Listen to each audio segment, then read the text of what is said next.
धन्यवाद।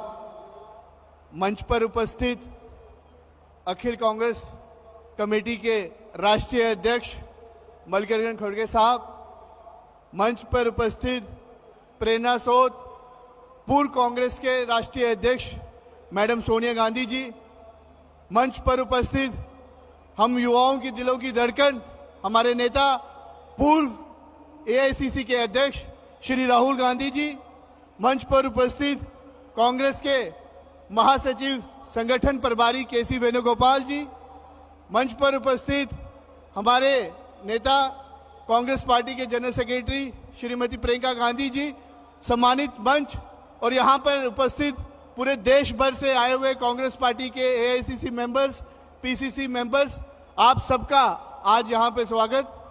साथियों, मैं आप लोगों को बताना चाहूँगा कि जो आज का हमारा विषय है, उस टॉपिक पे अगर मैं बात करूं तो ये देश जो है वो युवाओं का देश है।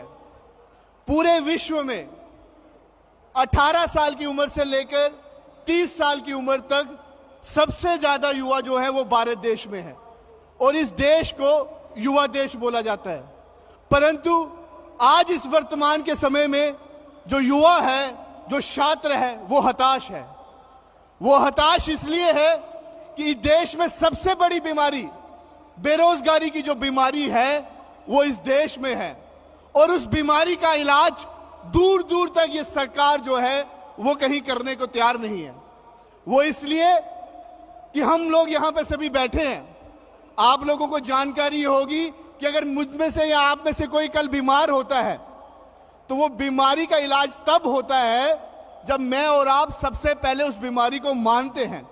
हम उस बीमारी को मानते हैं और डॉक्टर के पास जाते हैं और डॉक्टर के पास जाकर बोलते हैं कि भाई साहब मुझे ये बीमारी है, तो उसके बाद वो इलाज शुरू होता है। परंतु वर्तमान की जो सरकार है वो इस देश में जो बेरोजगारी सबसे बड़ी बीमारी है, वो बीमारी को जो है वो मानने को ही तैयार नहीं है। और मैं आप लोगों को बताना चाहूंगा और युवाओं और छात्रों की तरफ से मैं राहुल जी को धन्यवाद करना चाहूंगा कि उन्होंने देश भर में कन्याकुमारी से लेकर कश्मीर तक पैदल चलकर युवाओं के रोजगार की बात हो, शिक्षा में जिस तरीके से निजीकरण जो है वो 7वें आसमान पर पहुंच चुका है, उसके लिए हमारे लिए लड़ाई लड़ी। और ये सरकार जो ये मूल मुद्दे हैं, ये पूरी कोशिश करती है कि हर 3 महीने के बाद एक प्लांट करके कई ऐसे मुद्दे लाए जाते हैं जिनसे इन मूल मुद्दों से डाइवर्ट करें। मैं बात अपनी यही कहकर खत्म करूंगा कि हमारा यही दायित्व बनता है कि इन मूल मुद्दों से जो है हम भटके ना।